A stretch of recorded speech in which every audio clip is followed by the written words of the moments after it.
এই পার্লামেন্টের সংসদীয় দলের নেতা, মানে যিনি প্রধানমন্ত্রী, আমার দলের চেয়ারপারসন, এবং বিরোধী দলের যিনি নেতা, এবং দুইজনই প্রথম সংসদে গেছেন এবং প্রথম সংসদীয় দলের নেতা এবং বিরোধী দলের নেতা। 70-র উপরে, 70% উপরে হচ্ছে এইবারই প্রথম পার্লামেন্টে গেছেন। সেটি খুব একটা বড় কথা না। বড় কথাটা হচ্ছে যে পার্লামেন্টের মধ্যে অনেক তীর্যকপূর্ণ কথা, রাজনৈতিক কথা, দেশের কথা, মানুষের কথা অনেকভাবে আনা যায়। তার ভাষাগত, উপমাগত এবং তাৎক্ষণিক বিচক্ষণতা, এই বিষয়ের উপর যদি তার দখল থাকে। কিন্তু বাইরের মানুষ, ভিতরের মানে সংসদের মানুষ আর গুণী মানুষ, এর ভিতরে যে ঘটনাগুলো আমরা প্রত্যাশা করি সেগুলোর বাইরে যখন চলে যায়, অর্থাৎ ওই যে মানে রাশেদ খানের সঙ্গে আরেকজনের নাম বললেন, হানজালা, তো এখানে কিছু কিছু বিষয় এমনভাবে আসছে, বিশেষ করে 24শে গণঅভ্যুত্থানের পরে। এই বদরুদ্দিন ওমর সাহেব এটা বলছিলেন যে এই অভ্যুত্থানের পরে সবথেকে লাভবান অংশ উত্থান, সেটা সাম্প্রদায়িক রাজনীতি। এর আগে কোনো গণঅভ্যুত্থানে এত বড় উত্থান তাদের ঘটে নাই।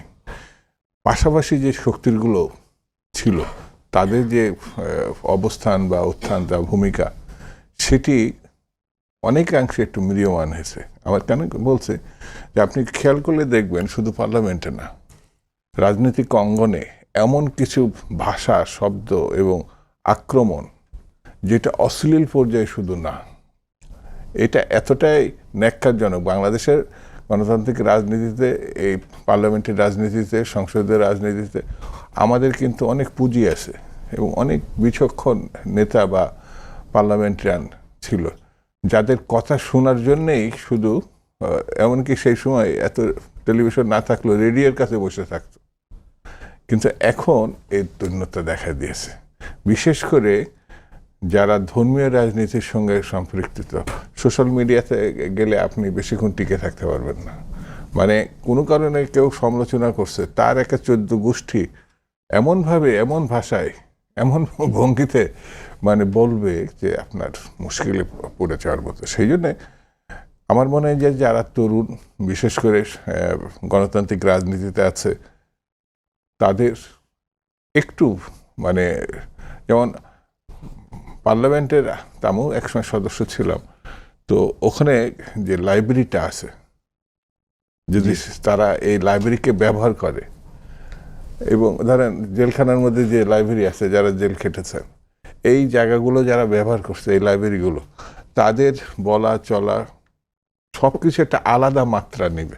কিন্তু অত বড় লাইব্রেরি যদি কেউ ধারে কাছেও না যায়, তো সেই জায়গায়, যেমন আমি একটা বক্তার কথা আমি বলি, শ্রমিক আন্দোলনে ছিলেন জসিমউদ্দিন মণ্ডল, ঈশ্বরদী রেলওয়ে শ্রমিক আন্দোলনে। তার বক্তব্যের ভিতরে মানে তিনি যেমন কিছু কিছু অপ্রাসঙ্গিক শব্দ থাকতো, কিন্তু সেই শব্দ ছাড়া ওনার বক্তৃতা কেউ যদি শুনতে মানে যেত, ওইগুলো বাদ দিলে আর তার বক্তৃতা কিছু থাকে না। কিন্তু সেই শব্দ এমনভাবে, এমন জায়গায়, এমন সুন্দরভাবে উপস্থাপন করতেন, তার বক্তৃতা যারা শোনে নাই ঠিক তারা বুঝতে পারবে না। শ্রমিকদের মধ্যে শ্রমিকদেরকে নিজের দিকে নিয়ে এসে নিজের কথাগুলো বলা, সেই জিনিসটা তার মধ্যে ছিল। কিন্তু এখন পার্লামেন্টে মানে যারা নতুন হিসাবে এসছেন, যারা মানে বলতে চাচ্ছেন, আমার পরিচয়, তাদের বোধহয় একটু সতর্ক হওয়াটাই ভালো।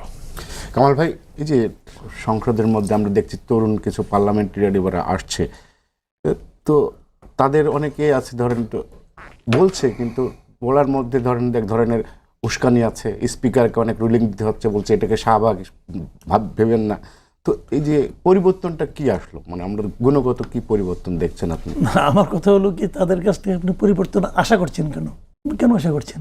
আপনি একটা সহজ কথা বলি আপনাকে, এই শিক্ষাটা কিন্তু একদিনের না, একদিনের যদি শিক্ষাটা দেন তাহলে কী হবে জানেন, ওই হয়তো একবার দুইবার তারা ঠিকঠাক মতো বলবে, আবার যখন উত্তেজিত হয়ে যাবে, যখন আবেগপ্রবণ হয়ে যাবে, তখন তার আগের ভাষাটাই বেরিয়ে আসবে, তাই না? আপনি একটা কাককে নিয়ে যত মানে জায়গায় বসান না কেন, গাছের ডালেও সে যে আচরণ করবে, এসি রুমে নিয়ে এগুলো সে একই আচরণ করবে, সে তো কারণ তার ওইটাই তার ক্যারেক্টার। তো আপনি ক্যারেক্টার থেকে বেরিয়ে আসা কিন্তু অনেক কঠিন।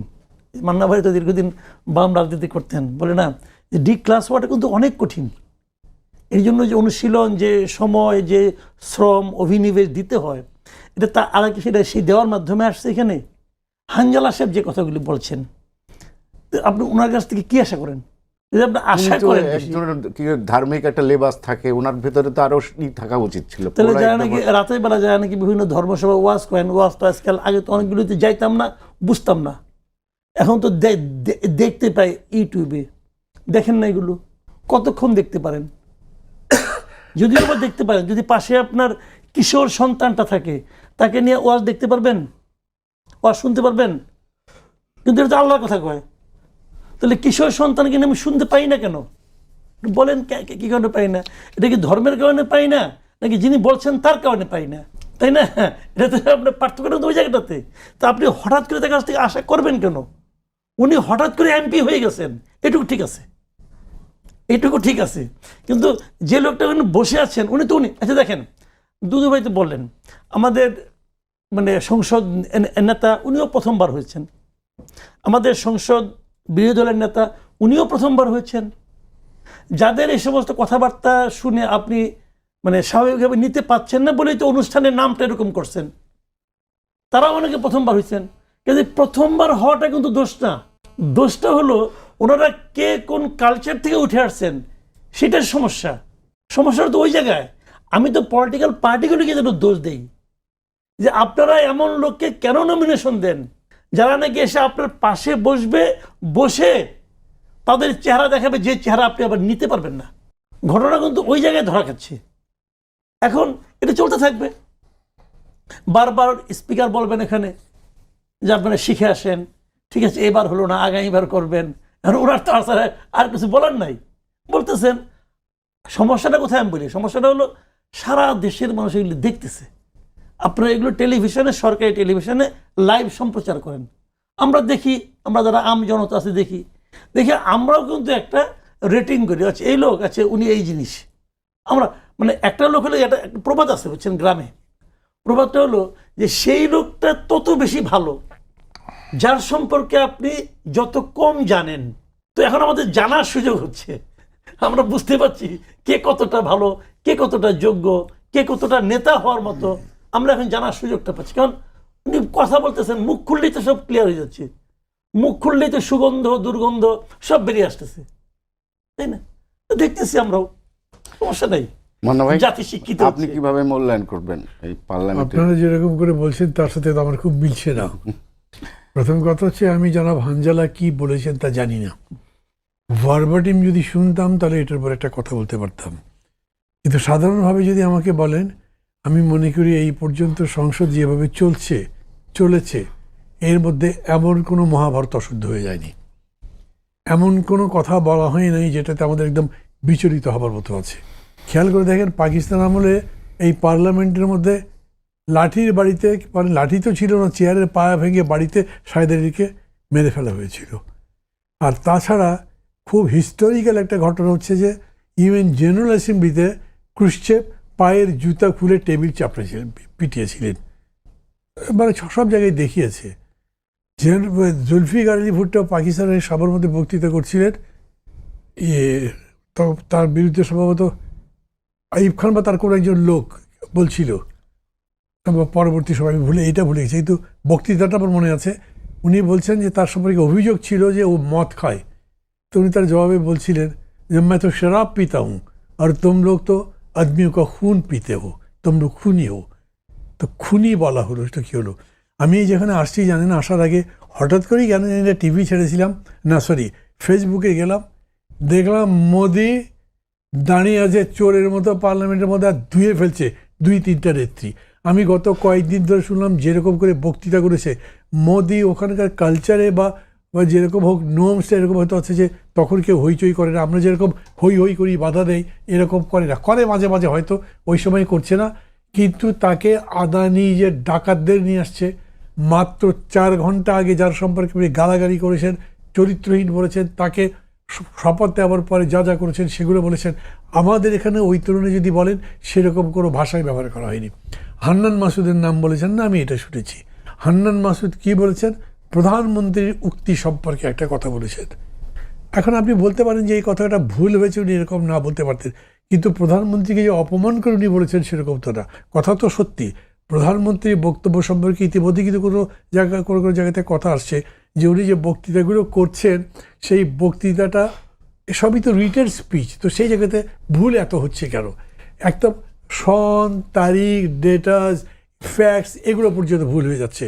তো তার উপরে কথা বলছে যে এগুলো উনি সত্য কথা বলছেন না, অসত্য কথা বলছেন বা সত্য গোপন করছেন, এরকম যদি বলেন তবুও আপনি বলবেন যে হান্নান মাসুদ তো মিথ্যা কথা বলছেন, এরকম বলছে না। এটা তো ঠিক যে এই পার্লামেন্টটাতে অনেক নতুন নতুন লোক আসছে, নতুন আসছে বলে সব মাপ পেয়ে যাবে সেরকম যেমন ঠিক না, তেমনি নতুন আসছে বলে তাদেরকে আপনি একটা ক্ষমাসুন্দর দৃষ্টিতে দেখবেন সেটাও ঠিক। ইন্টেনশনালি তিনি কি খারাপ বলেছেন? আমি কিন্তু বলেছি হানজালার আগের বক্তব্য আমি শুনেছি, কিন্তু বর্তমানের বক্তব্য আমি জানি না। আপনি যেটার রেফারেন্স দিয়ে কথা বলছেন বা আলোচনাটা শুরু করলেন সেটা যেহেতু জানি না, সেদিক থেকে যদি দেখেন তাহলে এই পার্লামেন্টের মধ্যে আমি অনেক বেশি সভ্যতা ভব্যতা দেখছি। কিন্তু একজন পার্লামেন্টারিয়ান তার বাবার সম্পর্কে মুক্তিযোদ্ধার দাবি করে যে তথ্য দিল মিথ্যা কথা বলেছে, মিথ্যা কথা বলে। মানে এটা একটা অজ্ঞতা। দেখেন মানুষ মিথ্যা কথা বলে কি একটা সত্যকে চাপা দেওয়ার জন্য চেষ্টা করতো, কিন্তু উনি এমন ইতিহাসের এক জায়গায় দাঁড়িয়ে কথা বলেছেন, maybe he was out of his head that time. আমি এটা আমার কাছে ব্যাখ্যা করা খুবই কঠিন যে এরকম বলবে কেন। কিন্তু আরেকজন যে বললেন যে মাইক্রোওয়েভ দেওয়া হোক, আমাকে কি বলে আপনার ওয়াশিং মেশিন দেওয়া হোক, পর্দা কিনে দেওয়া হোক, মানে এইটাও খুব চাইল্ডিশনেস। খেয়াল করেন এটা কিন্তু কারো জন্য হার্মফুল কথা বলছে তার উপর না, আপনি শুনে একটু সম্মানহানি হতে পারে। কিন্তু উনি যদি এই কথাটা ওই জায়গায় না বলে তাদের হাউসকিপিং কমিটি বা কী কমিটি আছে সেই জায়গায় যদি বলতেন তাহলে হয়তো জিনিসটা অনেক কেউ তো জানতোই না, কিন্তু উনি চাইতেন নিজের জন্য চাইতেন, কিন্তু উনি একটা জেনারেলি সবার জন্য চাইছেন। এইটাতে আমি মনে করি এত লক্ষ লক্ষ টাকা খরচ করে সংসদ অধিবেশন চালাচ্ছেন, তার মধ্যে এই ফালতু কথাগুলো বলছেন। সমালোচনা যদি এটা হতো যে এই যে বাজেটটা হয়েছে এই বাজেটের চুলচেরা বিশ্লেষণ একজন করবার চেষ্টা করতেন, আপনি অ্যাপ্রিসিয়েট করতেন যেটা কত ভালো জিনিস হচ্ছে, যে দেশকে এগিয়ে নেওয়ার জন্যে 1 বছরের একটা সালতাবামিত একটা বাজেটের দিক নির্দেশনা 1 বছরের দিক দিশা দিচ্ছে আপনাকে, কিন্তু আগামী আরও 4 বছরের জন্য আপনার জন্য একটা গাইডলাইনও তৈরি করছে আপনি কোন দিকে যাবেন। সে অর্থমন্ত্রী বক্তৃতার সময় বলেছেন না, 4র্থ বছরে আমরা দেখবো যে অর্থনীতি ঘুরে দাঁড়িয়েছে, প্রথম 2 বছর তেমন কিছুই দেখা যাবে না। তো প্রথম 2 বছর কি করবেন?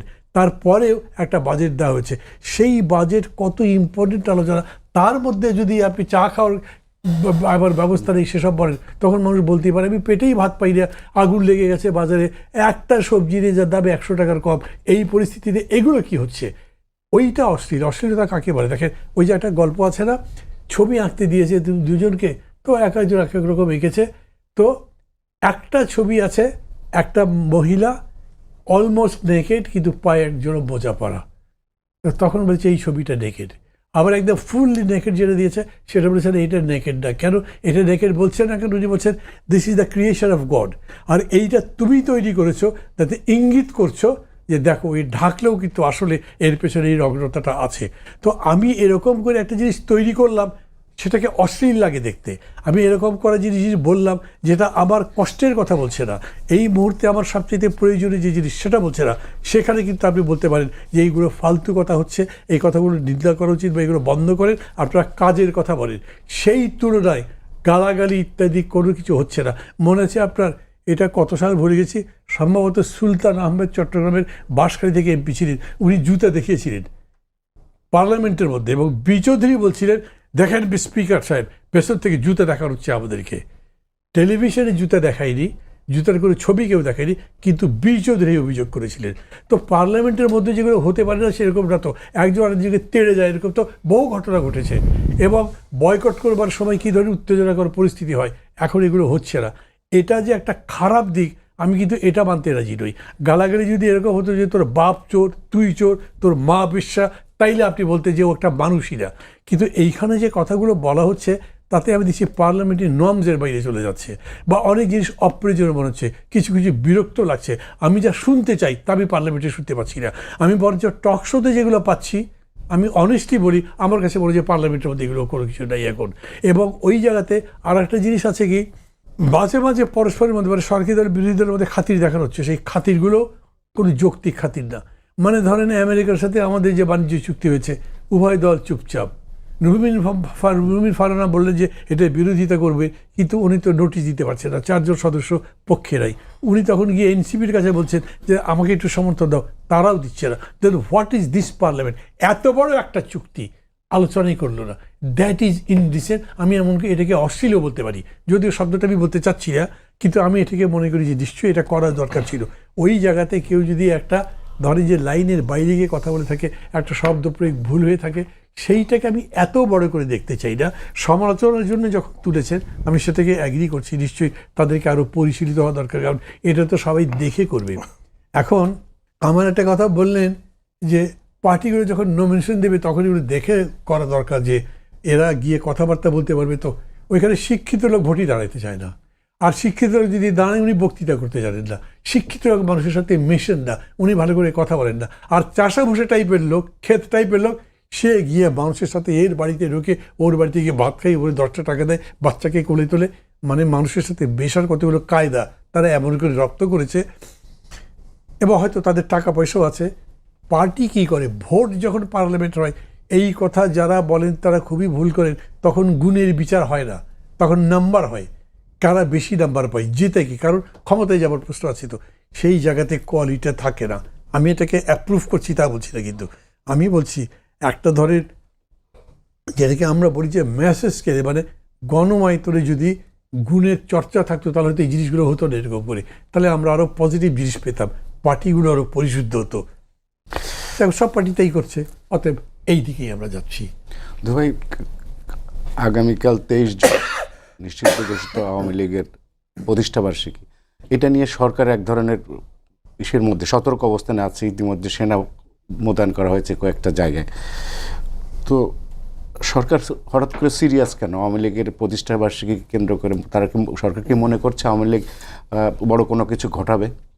সরকার ভালো বলতে পারে প্রথম কথা, এবং তার যে ইনফরমেশন মানে পাওয়ার যে সোর্সগুলো, এটা অন্য অনেক সাধারণ মানুষের থেকে বেশি। অর্থাৎ সরকারের দল বা বিরোধী দল যাই করুক না কেন, সরকারের অবস্থানে বিভিন্ন এজেন্সি যেগুলো থাকে, তারা যদি মনে করে এজেন্সি রিপোর্টটাকে দেখে যে এই পরিস্থিতি, তার উপর ভিত্তি করে তারা কিছু সিদ্ধান্ত নেয়। তবে আওয়ামী লীগের যিনি প্রধান, তিনি কিন্তু খুব বেশি দূরে নেই আমাদের থেকে। আর এখন অবশ্য কেউ কারোর থেকে খুব একটা বেশি দূরে থাকে না, কারণ সোশ্যাল মিডিয়া থেকে শুরু করে বিভিন্ন মিডিয়াতে তাদের বক্তব্যগুলো দেশি অথবা বিদেশে এগুলো থাকে। তো সতর্কতা এই জন্যে যে তাদের যে পতনের পরিবর্তে তাদের খুব বেশি আগের সরকারি অবস্থানে যে বক্তব্য, বিবৃতি বা তাদের যে ক্যারেক্টার, খুব একটা পরিবর্তন হয়েছে এটা আমার কাছে মনে হয় না। মানে তারা এখনো পর্যন্ত, বিশেষ করে শেখ হাসিনা এবং তার সহযোগী যারা আছেন, তারা হুমকি ধামকি দিয়ে যাচ্ছেন। শেখ হাসিনা তো প্রথম দিকে লিস্ট করার জন্যই বলছেন, এবং কেউ কাউকে বাঁচায় রাখবেন না সেটাও তিনি বলছেন। আর মিছিল কিছু কিছু কোনো জায়গায় হঠাৎ করে ঝটিকা মিছিল হচ্ছে, ওই ঝটিকা, রাইট, ওই রকম একটা করার চেষ্টা করছে। সেখানে পুলিশ কোনো জায়গায় তাদের ধরছে, অ্যারেস্ট করছে, জেলও পাঠাচ্ছে। তবে যেটি হচ্ছে সব থেকে আমার কাছে মনে হয়েছে যে শান্তিপূর্ণ অবস্থায় এটা বজায় রাখা যতটা কঠিন, শান্তি ভঙ্গ করা তত কঠিন না। এটা 2-1 জন এমন জায়গায় একটা ধরেন বিস্ফোরক দ্রব্য ছুঁড়ে মারলো বা অন্য পথে ইয়ে করলো, তো এতে রাজনৈতিকভাবে আপনি যেটা বললেন যে তাদের প্রতিষ্ঠাবার্ষিকীর, তো একটা দলের সাফল্য ব্যর্থতা থাকে। ধরেন ব্যর্থ হয়েছে, পতন হয়েছে, পালিয়ে গেছে, কিন্তু তারা যদি রাজনীতি করতে চায়, মানে আওয়ামী লীগ, তারা যদি আবার ফিরতে চায়, সেই সম্ভাবনা আছে কি নাই সেটা পরের বিবেচনা। কিন্তু মানুষকে আপনার তার কনফিডেন্সে নিতে হবে, তার পক্ষে নেওয়ার মানে কৌশল, ভূমিকা, এগুলো থাকতে হবে। কিন্তু আমি আওয়ামী লীগের যে ভূমিকা এখন, মানে অনেকটা বলা যায় সন্ত্রাসী ভূমিকা, এই দেশে মানে সন্ত্রাসী ভূমিকা যারা নিছে অতীতে রাজনীতিতে, সেটি কমিউনিস্ট পার্টি হোক অথবা গণতান্ত্রিক কোনো দল হোক, তারা আস্তে আস্তে মানে জনগণ থেকে বিচ্ছিন্ন হয়েছে এবং তারা তাদের গুরুত্ব অনেকাংশে হারিয়েছেন। যেমন আমি যে অঞ্চলের মানুষ, সেই সময় এটা বামঘেঁষা এলাকা ছিল, চুয়াডাঙ্গা, কুষ্টিয়া, মেহেরপুর, ঝিনেদা, এমনকি খুলনা ডিভিশনে একটা বৃহৎ অংশই ছিল, যেটা অনেকটা এখন বিপদগামী হয়ে ওই সময় এটাকে রাজনৈতিকভাবেই দেখা হতো। 70 বা আগে পরে তার বিশাল ভূমিকা ছিল, সমর্থনও ছিল। কিন্তু পরবর্তীতে এই রাজনীতি আস্তে আস্তে আস্তে আস্তে এমন একটা জায়গায় চলে যায়, যেমন জাসদের যখন গণবাহিনী তৈরি হয়, সেই সময় তাদেরও একটা বড় ভূমিকা ছিল, মানে সশস্ত্র বিপ্লব, এটাকে বিপ্লবী বলা হতো সশস্ত্র। তো এখন সেই জায়গাগুলোতে কেউই নাই, কিন্তু কেউ কেউ তার মানে নাম ব্যবহার করে। তা আমার কাছে যেটা মনে হয়েছে যে রাজনীতি বিবর্জিত সন্ত্রাস, এটা নেহাতি সন্ত্রাস। তো সেই সন্ত্রাস দিয়ে কখনো যে মানুষের কাছে টিকে থাকা যায় না, সেটা যদি আজকে যারা মানে ক্ষমতাচ্যুত হওয়ার পরে আজকে যারা মানে রাজনীতি ফিরে আসার পথ, হ্যাঁ, ওরা যদি মনে করে যে একটা চমক সৃষ্টি করা, নিজেদেরকে মানে এটা খবরের শিরোনাম করা, সেটা আলাদা কথা। কিন্তু এইভাবে রাজনীতিতে ফিরে আসতে পারবে এটা আমার কাছে মনে হয় না। কামাল ভাই, এই যে সরকার হঠাৎ করে সিরিয়াস হলো, সেনা মোতায়েন করলো, মানে আপনি কি কোনো রকম আশঙ্কার কিছু দেখছেন আগামীকাল? কিংবা এটা তো আমাদের চেয়ে ওনারা বেশি দেখবেন, কারণ আপনি বাইরে থেকে কি আপনার কাছে এরকম কোনো আন্দাজ করতে পারেন? না, আমি অন্যভাবে বলি আপনাকে জিনিসটা, যে ওনাদের গোয়েন্দা বাহিনী আছে সারা দেশে, তারা ছড়াই আছে, একদম পুরো একটা নেটওয়ার্ক আছে এবং খুবই বিভিন্ন সেকশনে গোয়েন্দা আছে, এবং তাদের মাধ্যমে তারা নিশ্চয়ই কোনো তথ্য পেয়েছে, খবর পেয়েছে, তার ভিত্তিতে তারা এই নাড়াচাড়া করতেছে। এই খবর আমার পাওয়ার কথা না, আমার হলো দেখার ব্যাপার, যে ওনাদের এই নাড়াচাড়া দেখে আমরা আতঙ্ক বোধ করছি। আমাদের আর কিছু না, কিন্তু আমরা মানে আওয়ামী লীগের নাড়াচাড়া হচ্ছে কি হচ্ছে না আমি কেমনে বুঝবো? আমি তো আর ওদের সঙ্গে মিশি না, আমি বলতেও পারবো না। কিন্তু সরকার মনে করছে তারা নড়াচড়া করছে, এই জিনিসটা আমরা ফিল করতে পারছি যে সরকার নড়াচড়া করছে, সরকার প্রিপারেশন নিচ্ছে। এটা আবার মিডিয়াতে তারা দিচ্ছে, ওদের অভ্যন্তরীণ যে চিঠি চালাচালি সেগুলো আমরা মিডিয়াতে দেখছি, দেখে আমরা ভাবছি যে তারা ব্যাপক একটা যুদ্ধ একটা প্রস্তুতি তারা নিচ্ছে। তো আমার কথাটা হলো কি, যে এই যে আপনারা সরকারের একটা প্রতিষ্ঠান জনগণের টাকাতে চলছে, এদের কাজটা আসলে কি? এদের কি কাজ এটা, যে একটা পলিটিক্যাল পার্টি তাদেরকে আমি কথা বলতে দেব না বলে আমাদের পূর্ববর্তী সরকার একটা ঘোষণা দিয়েছে, সেই ঘোষণাকে আমরা এন্ডোর্স করেছি এবং তাদের আমরা কথা বলতে দেবই না, এটাকে বাস্তবায়ন করার জন্য আমি আমার বাহিনীকে, আমার সমস্ত শক্তিকে এখানে প্রয়োগ করছি। এবং এই প্রয়োগ করছি কার বিরুদ্ধে?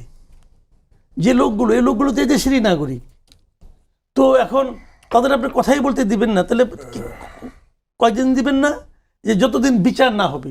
আপনারা কি বিচারটা শুরু করেছেন? বিচারটা শুরু করেন না কেন? বিচার তো অনগোয়িং চলছে। অনগোয়িং নো, বিচার করা হবে, এটুকু বলা হয়েছে। বিচারটা করা হবে, হচ্ছে তো। মামলা তো করছেন আপনি হাসিনার বিরুদ্ধে, রায়ের তারিখ দিয়েছে, ওটা তো হাসিনার বিরুদ্ধে। হাসিনার আওয়ামী লীগের সমর্থক না। যদি আপনি মনে করেন যে হাসিনাই আওয়ামী লীগই হাসিনা, তাহলে তো ভাই হবে না। এখানে হাসিনা কই? যাদের আপনি অ্যারেস্ট করছেন এটা হাসিনা? আপনি যারা মিছিল করে হাসিনা এবং আওয়ামী লীগের সমর্থক ভাবলে তো ভুল করবেন। দল হিসেবে তো আওয়ামী লীগ যেহেতু এখন নিষিদ্ধ, এখন যেহেতু তাদের কার্যক্রম, তো সেই ক্ষেত্রে তো আইনি তো তারা পারে না। না, আইন ইউ আর রাইট, আইনও তো পারে না। আইন মানলে তাদের এটা করা উচিত না, এটা আমিও মনে করি। আইনটা আপনি পছন্দ, আমি মনে করি যে নির্বাহী আদেশের মাধ্যমে তাদেরকে করা হয়েছে, এটা কালো আইন আমি মনে করি। এখন তো সংসদেই তো সেটাই করা হয়েছে, রেটিফাই করা হয়েছে। সংসদে বাংলাদেশে যত কালো আইন হয়েছে সব সংসদের মাধ্যমে হয়েছে, সংসদ ছাড়া হয় নাই, কাজে ওটা কিছু যায় আসে না। তো আমার কথাটা হলো কি, এটা আইন কালো, আইনটা আমি অপছন্দ করি। কিন্তু যত আমার ওদের ক্ষমতা থাকে আমি আইনটা পাল্টাবো, যতক্ষণ পর্যন্ত আইনটা আমি পাল্টাতে না পারছি, এটাকে আমি কালো আইন হিসেবে উল্লেখ করব, কিন্তু আইনটা অমান্য করব না। এটা হলো নাগরিকের ব্যাপার, আমি যেটা মনে করি। তো এখন আমি মনে করি আইন মান্যকারী নাগরিকের উচিত আইনটা মান্য করা, এটা আমি বিশ্বাস করি, আমি নিজেও তা করি। প্রবলেমটা হলো কি, যে আপনি যে এই আইনটা প্রয়োগ করছেন, কতদিনের জন্য প্রয়োগ করছেন? আপনি বলেছেন, আপনি নিজেই বলেছেন যতদিন বিচারটা চলবে ততদিন আইনটা চলবে না। তো বিচার তো আপনি শুরু করেন না কেন? সেই অন্তর্বর্তীকালীন সরকার আমলে এটা আপনি করছেন, এই আইনটা জারি করছেন, বিচার করবেন, আইসিটিতে বিচার করবেন, করেন। আপনি বিচার শুরু করবেন না, বলবেন যদি বিচার আপনার শুরু করতে যদি 10 বছর লাগে, আপনি এই 10 বছর এই লোকগুলিকে আটকে রাখতে পারবেন?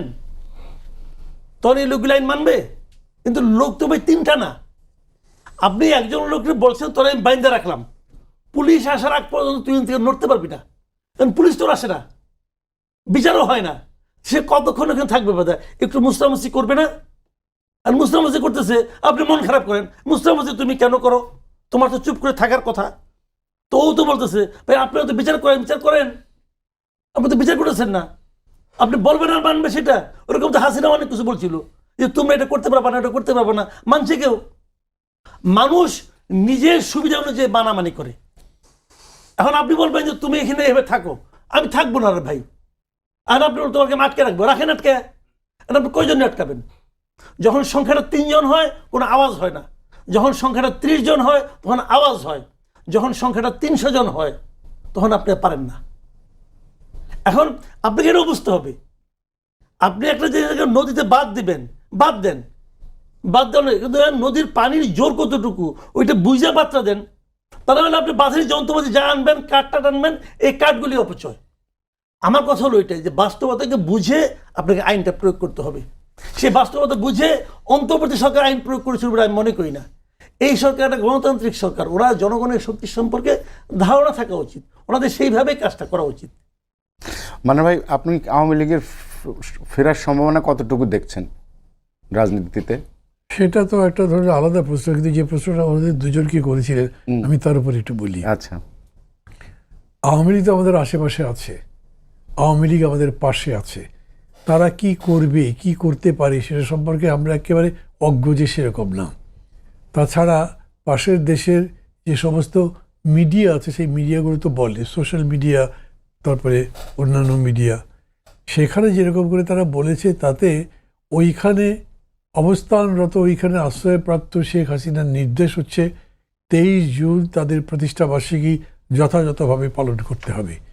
যদি কোনো কোনো জেলা বা কোনো কোনো শাখা 23 জুন পালন করতে না পারে বিভিন্ন বাধার কারণে, তাহলে সেটা 24 জুন কিংবা তার পরে হলেও এটা পালন করবে, নির্দেশ। তো এইভাবে ধরেই নিতে পারে সরকার যে এরা এই কাজটা করবে। এই প্রতিষ্ঠাবার্ষিকী পালনটা কিভাবে হতে পারে? ট্র্যাডিশনালি যেরকম করে আওয়ামী লীগ সেটা করতে পারে, কিন্তু একটা সভা তো করতে পারবে না, তারা মঞ্চ বানাতে পারবে না, তারা কোনো জায়গাতে বক্তৃতা করবে দাঁড়িয়ে দাঁড়িয়ে, সেটা হবে না। পুলিশ অলরেডি রেড অ্যালার্ট জারি করেছে। প্রথম হলো, আমি মনে করি পুলিশ যে রেড অ্যালার্ট জারি করেছে এইটা তাদের এই ঘটনার কারণে এটা করা। রেড অ্যালার্টটা ইয়েলো অ্যালার্ট এইটা কথা নয়, but police will be on alert, এইটা খুব জেনুইন। গভর্নমেন্ট যে এই ব্যাপারে সজাগ হয়েছে এবং গভর্নমেন্ট এটা বাধা দেওয়ার চেষ্টা করছে, সেটা আমি মনে করি এটার মধ্যে কোনো বাধ্যবাধকতা মানে অন্যায়ের মধ্যে দৃষ্টিভঙ্গি নেই, তারা ঠিকই করছে। আর একটা কথা হচ্ছে কি, ধরেন এরকম তো হয়েছে অতীতে, এই যে একটু আগে কথা বলছিলেন না, সংসদে তো পাশ করেছে, সংসদে বাকশালও পাশ করেছিল, তো বাকশাল মানতে পারি কি? আমাকে সংসদে পাশ করলেই মানতে পারি, কিন্তু কোনো কথা নয়। যা সত্য তা সত্য, সেটা 100টা লোকে যদি বলে সত্য আর একটা লোক যদি বলে মিথ্যা, তবুও ওইটা সত্য যেটা তা সত্য হবে, মিথ্যাটাকে মিথ্যাই আপনি মানতে হবে, এটা সংখ্যাতে গুনবেন না। সেইভাবে আওয়ামী লীগের মধ্যে যারা খুব মরমী আওয়ামী লীগই কর্মী, তারা মনে করতে পারে আমাদের দলের অ্যাক্টিভিটি বন্ধ করা হয়েছে, এটা অন্যায়। আমি আওয়ামী লীগের মরমী কর্মী নন, কিন্তু সাধারণ মানুষের অনেককে মনে করি যে এদেরকে এরকম করে অ্যাক্টিভিটি বন্ধ করে রাখতে পারবেন। জামাত ইসলামকে ব্যান করে দিয়েছিলেন, দলই ব্যান করে দিয়েছিলেন, তারপরে অ্যাক্টিভিটি ব্যান করেছিলেন, রেজিস্ট্রেশন ক্যান্সেল করেছিলেন। জামাত ইসলামী আবার ফিরে এসছে। জামাত ইসলাম বিরাট একটা রাজনৈতিক বিজয় অর্জন করেছে, আমি এরকম করে মূল্যায়ন করি না, কিন্তু সেই বিতর্কের মধ্যে আমি যাচ্ছি না। আমি বলছি যে ব্যানিং দিয়ে, নিষেধাজ্ঞা দিয়ে আপনি এই কাজটা করতে পারবেন না, এই জায়গাতেও পারবেন না। আলটিমেটলি আপনাকে এইটাকে রাজনৈতিকভাবেই মোকাবেলা করতে পারবেন। সেটা যদি করতে পারেন সেই চেষ্টা করেন। সেই দিক থেকে সরকার যেটা করছে বা এই পর্যন্ত যা করছে, হ্যাঁ আমি বলবো যে সরকার বেশ হিসাব নিকাশ করেই করছে, উস্কাচ্ছে না। সরকার এটাকে নেগোশিয়েটও করার চেষ্টা করছে। সরকার প্রস্তাব দিচ্ছে ইনক্লুসিভ রাজনীতি করবে, মানে হয়তো আওয়ামী লীগকে ইনক্লুসিভ ধরেই তারা কথাবার্তা বলছে। এতে হচ্ছে না, কারণ ওরা যদি শুধু শুধু আওয়ামী লীগ থাকতো তাহলে হতো। তাদের সাথে আবার একটা রাষ্ট্র যুক্ত আছে যারা চায় যে আওয়ামী লীগ এখানে প্রতিষ্ঠা পাক। সেই জন্যে এটা একটা থ্রেট হতে পারে, সজাগ থাকা দরকার। পারবে কি? পারাটা আমি মনে করি আওয়ামী লীগ দলের উপরে নির্ভর করে না। তা যদি হতো তাহলে আওয়ামী লীগের যাওয়ারই প্রশ্ন ছিল না। আওয়ামী লীগ তো তখনও বড় দল ছিল, এখনও বড় দল আছে, কিন্তু তারা ক্ষমতায় থাকতে পারেনি। শুধু তাই নয়, তাদেরকে পালাতে হয়েছে। তাদের সাথে ইন্ডিয়া সলিডলি ছিল, তাদেরকে রাখতে পারে নাই। এখনও ইন্ডিয়া সলিডলিও যদি থাকে, পুশ করে তাদেরকে ক্ষমতা দিতে পারবে, তা দিতে পারবে না। সেটা নির্ভর করে জনগণের উপরে। হ্যাঁ, এখন ধরেন আক্রমণ করে দখল করে তাদেরকে বসে দিল, এরকম যদি হয়, আমি এরকম কোনো সম্ভাবনা দেখি না। ভূ রাজনীতিটা এখন এমন, ভেতরে ভেতরে এমন এক ধরনের পাওয়ার ব্যালেন্স তৈরি হচ্ছে যেটা চাইলেই এরকম হবে না। খেয়াল করে দেখেন, আগে কোনো সরকার ক্ষমতায় আসবার পরে প্রথম সফরটা ভারতে হতো, এবার তো ভারতে হলো না। উনি অলরেডি মালয়েশিয়া সফর শেষ তো করে ফেলেছিলেন, এখন চীনের উদ্দেশ্যে, এখন বোধহয় চীনের উদ্দেশ্যে রওনা হয়েছেন। খুবই গাত্রদাহ আছে ইন্ডিয়ার। উনি তারপরে চায়না যাচ্ছেন। এখন নিশ্চয়ই ইন্ডিয়ার গাত্রদাহ থাকার কোনো যুক্তি নেই। আমি তো সব জায়গায় যাব, আমি ইন্ডিয়াতেও যাব। এটা তো ইজিলি আমাদের প্রাইম মিনিস্টার বলবেন, সরকারও বলতে পারবেন। তো আপনাকে ইন্ডিপেন্ডেন্ট পজিশন যদি নিতে হয়, তার মানে ওরা চাপ দিচ্ছে, তার কাছে মাথা নত করতে হবে তাও না। এই ক্ষেত্রে আপনার নিজের উপর দাঁড়াতে হবে এবং অপশক্তি যেগুলোর তৎপরতা হবে সেগুলোকে বন্ধ করবার চেষ্টা করতে হবে। সেদিক থেকে আমি মনে করি আওয়ামী লীগ এখন পর্যন্ত রাজনৈতিক কোনো বিজয় অর্জন করেনি। এই সরকারের গত 100 দিন যদি আপনি হিসাব করেন, সেই 100 দিনের মধ্যে হয়তো ব্যর্থতার পাল্লা ভারী হতে পারে।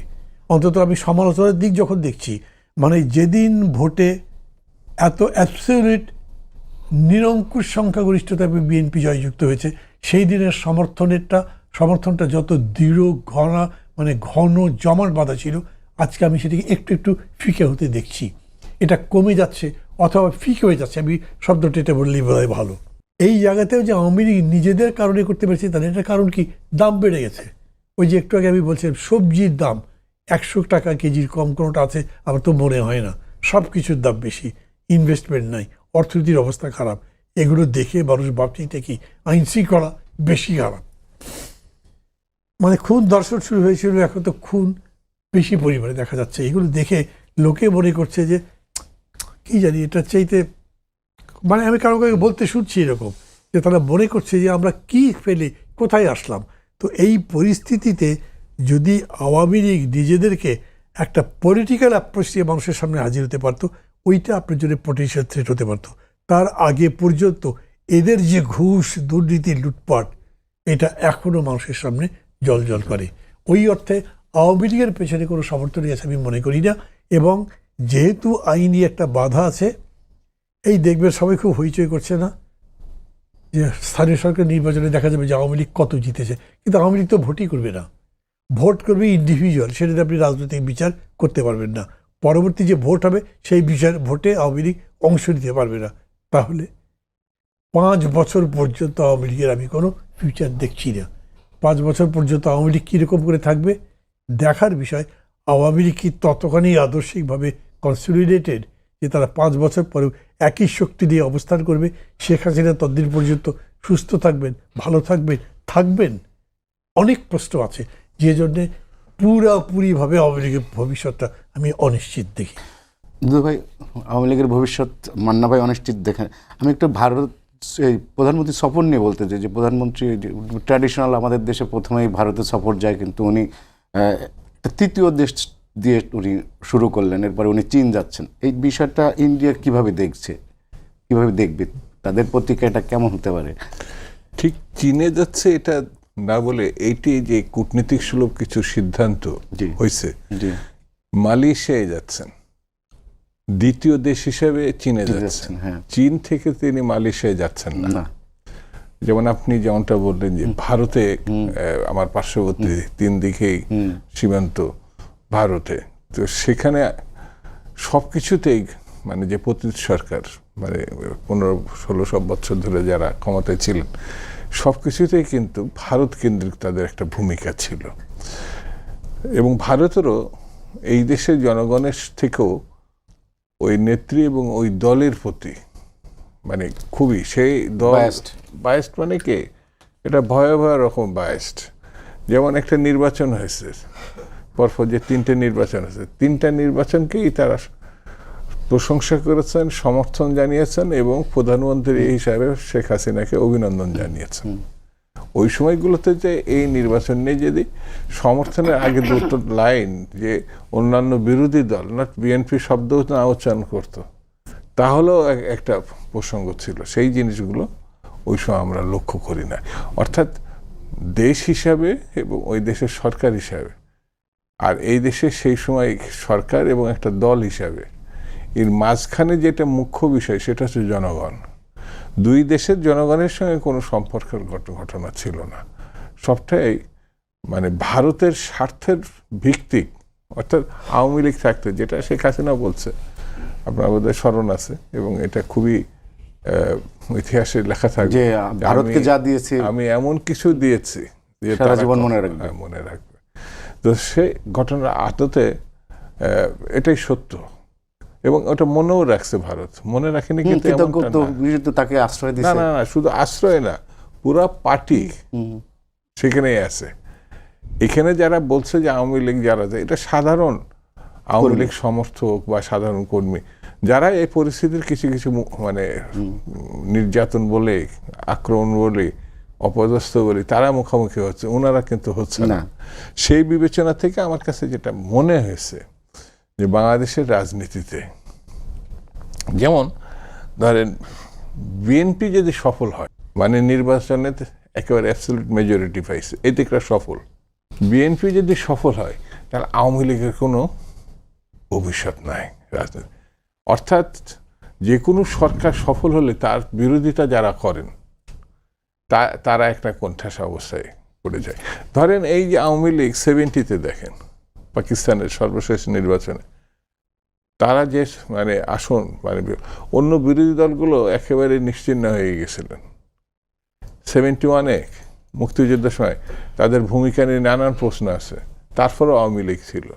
কিন্তু 10 জানুয়ারি শেখ সাহেব যখন ফিরে আসলেন, শেখ মুজিবুর রহমান সাহেব, এবং রাষ্ট্রের ক্ষমতা উনি হাতে নিলেন, তারপরে দেখেন শেখ মুজিবুর রহমানের তার আগের যে শেখ মুজিব আর ওই 10 জানুয়ারির পরের যে শেখ মুজিব, ক্রমান্বয়ে শেখ মুজিবের যে পরিণতি, যে অবস্থা, যে জনপ্রিয়তার ধস, এই যে ঘটনাগুলো মানে এটা ভয়াবহ একটা ঘটনা।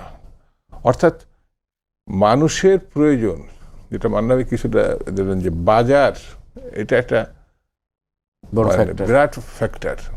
যখন ভাত, একমতো ভাত, একটা চাকরি, কর্মসংস্থান, একটা নিরাপত্তার প্রশ্ন আসে, তখন কিন্তু যার প্রতি থাকুক না কেন সেও মানে বিএনপির প্রতি বা আওয়ামী লীগের প্রতি, একসময় মুসলিম লীগের প্রতি ছিল, তো তখন তারা বিরক্ত হয়।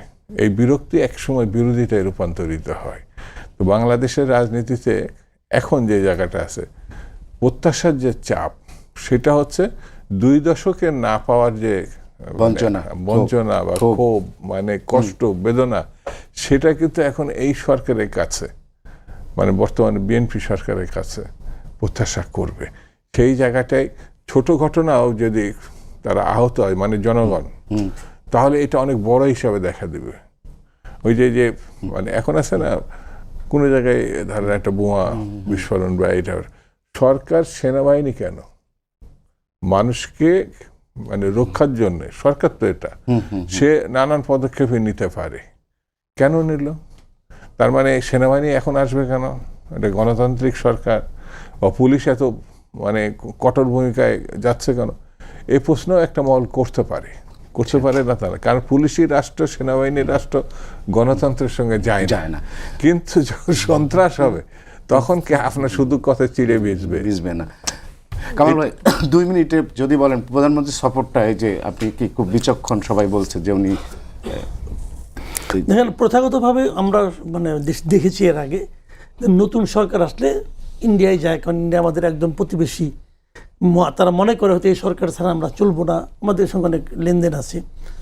তো আমাদের এই সরকার ক্ষমতায় আসার পর অন্তর্বর্তীকালীন সরকার আমলে ইন্ডিয়ার সঙ্গে আমাদের সম্পর্ক ছিল সর্বনিম্নতে, এত নিম্নে কখনো নামে না এর আগে। তো এই সরকার ক্ষমতায় আসার পর তার পররাষ্ট্রমন্ত্রীকে তো প্রথম ইন্ডিয়াতেই পাঠাইল। তাতে কি ওই শীতলতা একটু কমেছে, উষ্ণতা বেড়েছে? বাড়েনি তো।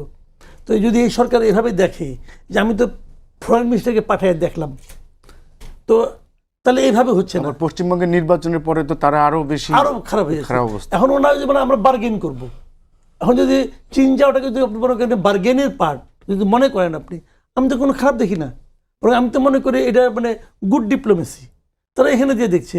আর মানে দুদুভাই যে একটা কথা বলছে, দুর্দান্ত একটা কথা বলছে কিন্তু, যে এতক্ষণে এত আলাপ সালাপের সবচেয়ে মোদ্দা কথা যেটা, যে আওয়ামী লীগ অথবা অন্য কোনো দল, আওয়ামী লীগ তো ভাই দেশে মানুষ তাদের বিতাড়িত করছে ভাই, এটা তো অস্বীকার করার কোনো উপায় নাই। তো সেই দলটা ফিরে আসবে কি না আসবে, এটা নির্ভর করবে জনগণের প্রত্যাশা বর্তমান সরকার কতটুকু মেটাতে পারবে কি পারবে না তার উপর। এটা মাথায় রাখেন, তাইলেই সব ঠিক। আওয়ামী লীগ কেন, অন্য দল আছে না তাদের, মানে আমরা আওয়ামী লীগকে কেন বলছি যে বিএনপি ব্যর্থ হলে আওয়ামী লীগ কেন আসবে? কিন্তু যেভাবে বলি 55 বছরের রাজনীতি আওয়ামী লীগ বিএনপি মানে দিয়ে দিল ঘটনাটা, এটা একটা ধারাবাহিকভাবে একটা জায়গায়, অন্য দল নেই তা না, কিন্তু সংসদও আছে, কিন্তু এই দুই দল কিন্তু একটা মানুষের সমর্থনে একটা জায়গায় গিয়েছিল।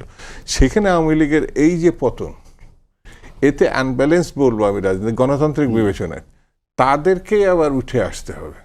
এটা আমার কাছে এই কথা এটাই আমাদের এখানে যতবার নির্বাচনে জয়লাভ করছে, আমরা কি দেখছি আগে যেগুলি ইলেকশন যেগুলিকে বলি, আমরা সবসময় দেখেছি যে সরকারের কাছে জনগণের প্রত্যাশা মিটছে না বলে তারা আরেকটা দলকে নিয়ে আসতেছে। প্রতিবার তাই হয়েছে রে ভাই। এই সরকার যদি, যেমন আমি তো একটা কথা বলি যে ইউনূস সাহেব ক্ষমতা যখন আসলেন, উনি যদি জনগণের প্রত্যাশাটা মিটাতে পারতেন তাহলে কিন্তু দেখতেন যে অন্যরকম দৃশ্য হইতো। মিটাতে পারে নাই তো। এখন আমরা এই সরকার নিয়ে আশাবাদী, দেখা যাক কি হয়। মানে ওই প্রধানমন্ত্রীর সফর এবং ইন্ডিয়ার যে হঠাৎ করে বাংলাদেশের প্রতি এই যে আগ্রাসী মনোভাব, পুশিন নিয়ে এবং তার কাটা বাডার নিয়ে মোদি কালকেও কথা বলেছে, মানে হঠাৎ করে এত বাংলাদেশের বিরোধী সফর নিয়ে তো আমি আমার আগের কথার সময় বলেছি বেশ কিছু পরিমাণে। আমি মনে করি সরকার যে সিদ্ধান্ত নিয়েছে তার মধ্যে সমালোচনা করার কিছু নেই। I have my own choice. আমি মনে করেছি আমার কাছে এখন বেশি ক্রাইসিস হচ্ছে আমার ইমিগ্রেশন নিয়ে। আমি মানুষের কাছে গেছি, যেতেই পারি, এটা আপনি বলবার কি, এগুলো নিয়ে আলোচনা না করলেও ভালো আছে। এইটাতে ইন্ডিয়া যে একটা বিরাট করে ইস্যু তৈরি করবে, তার ইস্যু তো তার আওয়ামী লীগ বা তার এখানকার প্রভাব বড়াই নিয়ে। বিষয়টা এরকম হয়েছে যে তারা যে কাজগুলো করছে এতে আমার মনে হচ্ছে একটা যুদ্ধ তো তারা লাগিয়ে দিচ্ছে না বা লাগিয়ে দিতে পারবেও না। আমি আবারও বলি, আন্তর্জাতিক শক্তি সম্পর্কের বিষয়টা উপরে কিংবা তলে বা যে কোনো জায়গাতে হোক, এখন এরকম একটা জায়গায় আছে যে ভারত মনে করলে আক্রমণ করে বাংলাদেশ জয় করে নিয়ে যাবে, ওই অবস্থা নাই। রেজিস্ট্যান্সের সামনে পড়বে, কন্ডেমনেশন হবে, আন্তর্জাতিকভাবে গৃহীত হবে, ওই জায়গায় তারা করবে না। কাজেই বর্ডারে যেটা হচ্ছে সেটা তারা একটা চাপ তৈরি করছে। কেন? এটা পুরো তো আমার কাছে পলিটিক্যাল মনে হয়। যে কোনোভাবে পলিটিক্যাল এজেন্ডাতে যাই থাকুক তার মধ্যে এটা থাকতেই পারে। You make space for that. আপনি ইনক্লুসিভ পলিটিক্সের কথা বলেছেন, সেই ইনক্লুসিভ পলিটিক্সের জায়গা তৈরি করেন। গভর্নমেন্ট নিজেও পলিসি হিসেবে বলেছে যে আমরা অন্তর্ভুক্তিমূলক রাজনীতি করতে চাই, তাহলে সেটা স্পেস দেখার, তাদের নির্বাচন করবার জায়গা দেন।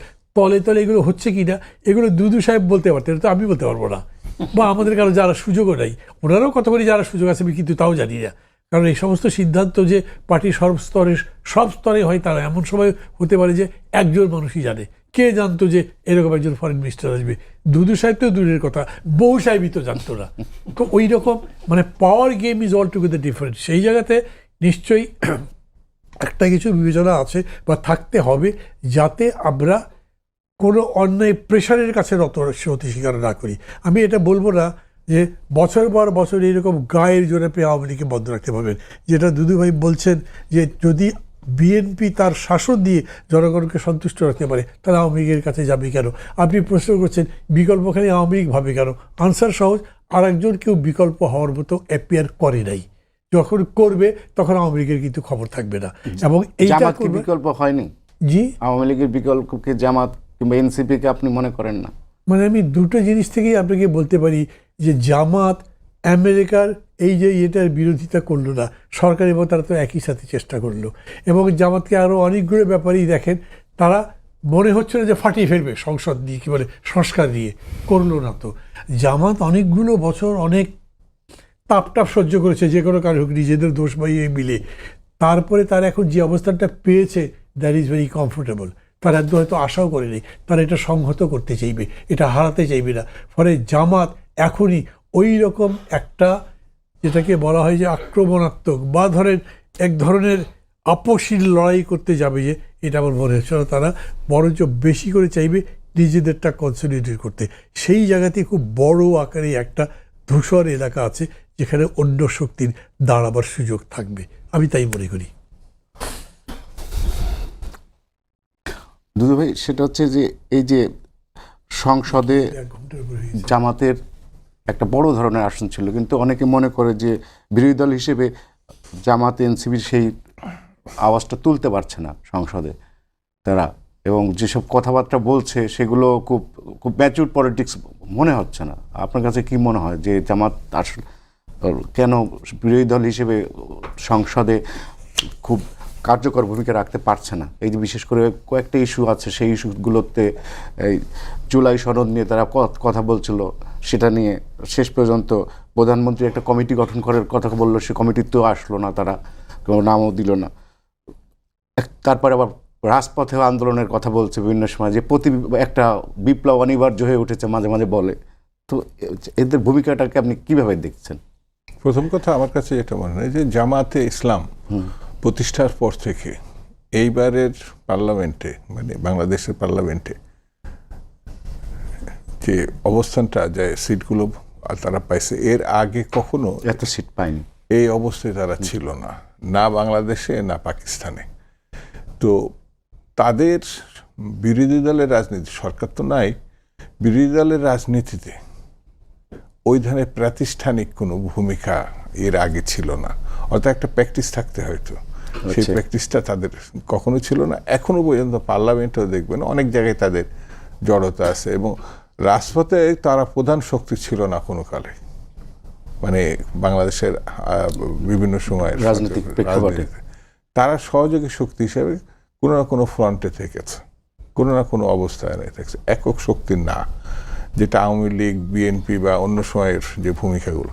তো ওরা যেহেতু পার্লামেন্টে ওই ধরনের অবস্থা ছিল না, রাজপথেও ছিল না, সেই কারণে কিছু কিছু জায়গায় তাদের অসঙ্গতি আপনি খুব, মানে যেই সময় যে কথাটা বলার, সেই কথাটা তারা বলা তো দূরে থাক, কোনো পদক্ষেপ নিতে পারেনি, সিদ্ধান্ত নিতে পারেনি। ভবিষ্যতে কী হবে সেটা তো ভবিষ্যৎ বলে দেবে, রাজনীতি এক জায়গায় দাঁড়িয়ে থাকবে না। তো এখন যে জায়গাটা আছে, ধরেন যে কোনো কারণে এই জিনিস যদি পরিবর্তন হয় বিএনপি বা জামাতের বা অন্য কিছুতে, তাতে বিএনপির কোনো ক্ষতি নাই আমার বিবেচনায়। বিএনপি হয় প্রধান একটি সরকার পরিচালনার দল হবে, প্রধান বিরোধী দলের প্রধান হবে।